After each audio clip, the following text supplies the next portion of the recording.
हे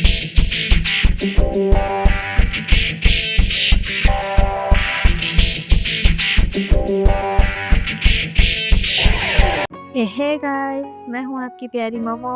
तो last chapter में आप सबने एंजॉय किया या नहीं?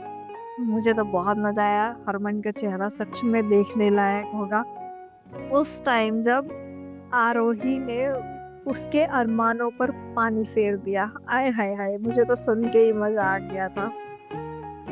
तो चलिए आज देखते हैं आरोही कसीनो में क्या धूम मचाती है। चलिए शुरू करते हैं चैप्टर 10, लकी डाइस। आरोही ने नीतीश के चेहरे को देखा। उसका चेहरा थका हुआ और निराश था।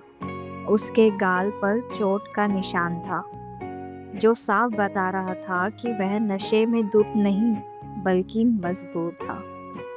चारों ओर खड़े लोग उसे घूर रहे थे, जैसे वह किसी शिकारी के जाल में फंसा शिकार हो।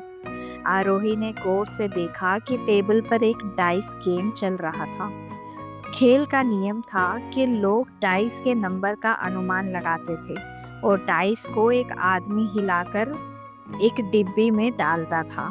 आरोही को समझ आ गया कि यह खेल पूरी तरह से जालसाजी पर आधारित था। कुछ देर सोचने के बाद आरोही नीतीश के पास पहुंची और सीधा उसके सामने खड़े होकर बोली, चलो अब यहाँ से चलते हैं। नीतीश एकदम चौंक गया। एक अनजान लड़की को इस तरह उसके लिए खड़े होते देख वह हैरान था। लेकिन इससे पहले कि वह कुछ कहता, टेबल के आसपास खड़े लोग आगे आ गए। उनमें से एक आदमी, जो कद काठी में बड़ा और डरावना लग रहा था, वो बोला, ये यहाँ से नहीं जा सकता। आरोही ने सख्ती से पूछा, और ऐसा क्यों? उस आदमी ने अपनी गरजती आवाज में कहा, मैं इस कैसीनो का सिक्योरिटी इंचार्ज हूँ। इसने 50,000 रुपए की शर्त लगाई थी, जो हार गया। फिर इसने हमसे उधार मांगा और वह भी हार गया। कुल मिलाकर यह 1.5 लाख रुपए का कर्जदार है। इसलिए जब तक यह पैसा नहीं चुकाता, इसे यहाँ से नहीं जाने देंगे। आरोही ने शांत स्वर में जवाब दिया, ठीक है, मैं पैसे दे दूंगी, लेकिन किसी को इस तरह बंधक बनाना गैर कानूनी है। सिक्योरिटी इंचार्ज थोड़ी देर के लिए चुप हो गया, फिर बोला, रुको, मुझे मैनेजर को बताना होगा। यह कहकर वह वहां से चला गया। जैसे ही वह गया, नीतीश ने आरोही से धीरे से पूछा, आप कौन हैं और मेरी मदद क्यों कर रही हैं? आरोही ने जवाब दिया, तुम्हारा बेटा आयुष मुझसे मदद मांगने आया था। मैंने वादा किया था कि मैं तुम्हारी मदद करूंगी। कुछ देर में सिक्योरिटी इंचार्ज एक सूट पहने आदमी के साथ वापस आया। वह आदमी कैसीनो का मैनेजर था। उसकी चाल और आंखों से ही पता चल रहा था कि वह किसी भी हाल में नीतीश को इतनी आसानी से जाने नहीं देगा। मैनेजर ने आरोही की तरफ देखा और मुस्कुराते हुए कहा, देखो बच्ची, अगर तुम इसे ले जाना चाहती हो तो ये आसान नहीं होगा। हमारे नियम बहुत सख्त है। आरोही हैरान थी।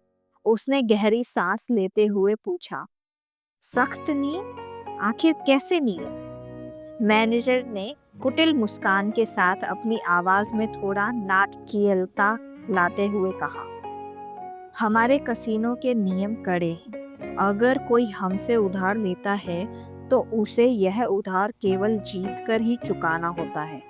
जीते हुए पैसों के बिना यहाँ से बाहर जाने का सवाल ही नहीं उठता। इससे हमारा मुनाफा भी सुरक्षित रहता है। आरोही ने उसकी बात ध्यान से सुनी। उसकी आंखें गंभीर थी। वह जान गई थी कि यह कैसीनो केवल जुए का नहीं बल्कि धोखाधड़ी और लालच का भी अड्डा था। उसने मैनेजर से कहा, तो अब मुझे क्या करना होगा? मैनेजर ने अपनी कुर्सी पर आराम से बैठते हुए जवाब दिया, बहुत आसान है। मैं तुम्हें 10,000 के चिप्स दूंगा। तुम्हें इन्हें 3 लाख तक बढ़ाना होगा। अगर तुम हार गई तो तुम भी इस कैसीनो में बंधक बन जाओगी। और अगर जीत गई तो तुम्हारा 2 लाख और हमारा 1 लाख चुकाकर इसे ले जाना। आरोही ने कुछ पल सोचा। उसके दिमाग में कई योजनाएं बन और बिगड़ रही थी, लेकिन उसका आत्मविश्वास अडिग था। उसने गहरी सांस लेते हुए कहा, ठीक है, चलो खेलते हैं। और ज्यादा सोचने की जरूरत नहीं, वही लक्की डाइस खेलते हैं। मैनेजर उसकी आत्मविश्वास भरी आवाज सुनकर थोड़ा हैरान हुआ, लेकिन उसने तुरंत सहायक को इशारा किया, 10,000 के चिप्स ले आओ। कुछ ही पल में चिप्स आरोही के सामने रख दिए गए। आरोही एक गोल मेज पर बैठ गई। उसके चारों तरफ कसीनो का शोर, लोगों की फुसफुसाहट और सिक्कों की खनक सुनाई दे रही थी। मैनेजर उसके पास खड़ा था और मुस्कुरा रहा था। मैनेजर ने कहा, खेल शुरू करने से पहले मैं नियम समझा देता हूँ ताकि कोई गफलत ना हो। उसने डाइस उठाते हुए कहा, लक्की डाइस में अगर 1, 2 या 3 आता है तो इसे स्मॉल कहते हैं। अगर 4, 5 या 6 आता है तो इसे लार्ज कहते हैं।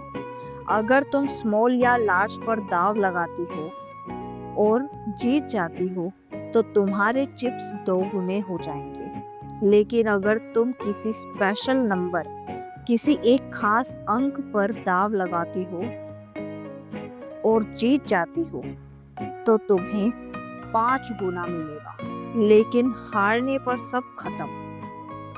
आरोही ने नियम ध्यान से सुने। उसने गंभीरता से सिर हिलाते हुए कहा, ठीक है, शुरू करें, पहला दाव मेरा होगा। मैनेजर ने उसकी ओर इशारा करते हुए कहा, तुम्हारी किस्मत का फैसला अब यह डाइस करेगा। देखते हैं तुम्हारा आत्मविश्वास कितनी दूर तक साथ देता है। आरोही ने कुछ पल गहरी सांस लेते हुए सोचा और फिर खेल शुरू करने का इशारा किया। कसीनो का एक आदमी डाइस को घुमाने के लिए तैयार हुआ। उसने छोटे से गोल बॉक्स में डाइस रख दिया। जैसे ही डाइस बॉक्स पर रखा गया, आरोही ने ध्यान से देखा कि डाइस के ऊपर का नंबर 3 था।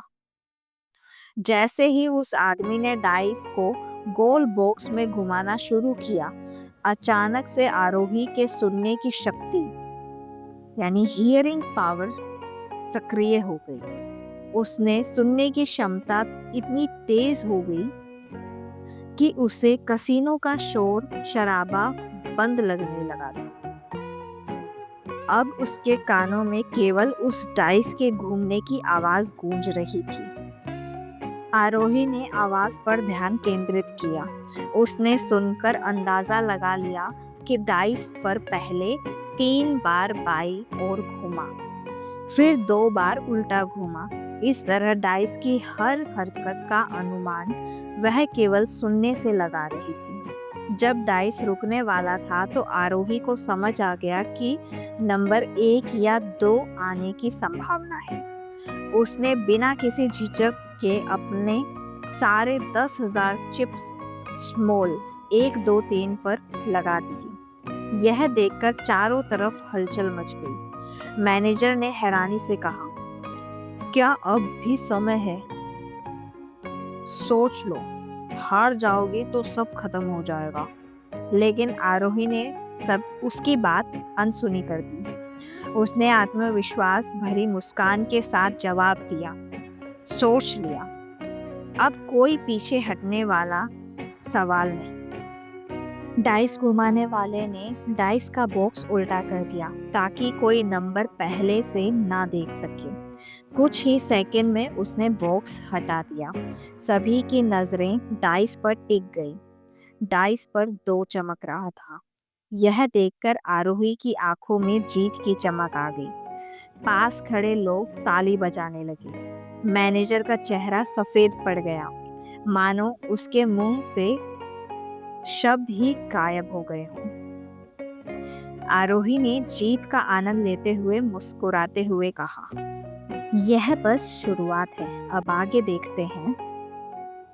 मैनेजर ने अपने गुस्से और झुंझलाहट को छिपाने की कोशिश करते हुए कहा, अभी खेल खत्म नहीं हुआ है, असली दांव तो आगे है। देखते हैं तुम किस्मत से कितना आगे जा सकती हो। कसिनो के माहौल में सस्पेंस और बढ़ चुका था। अब सबकी नजरें केवल आरोही पर थी। क्या आरोही अपनी शक्तियों की मदद से खेल को जीतकर कसिनो से बाहर जा पाएगी या नीतीश के साथ बंधक बन जाएगी?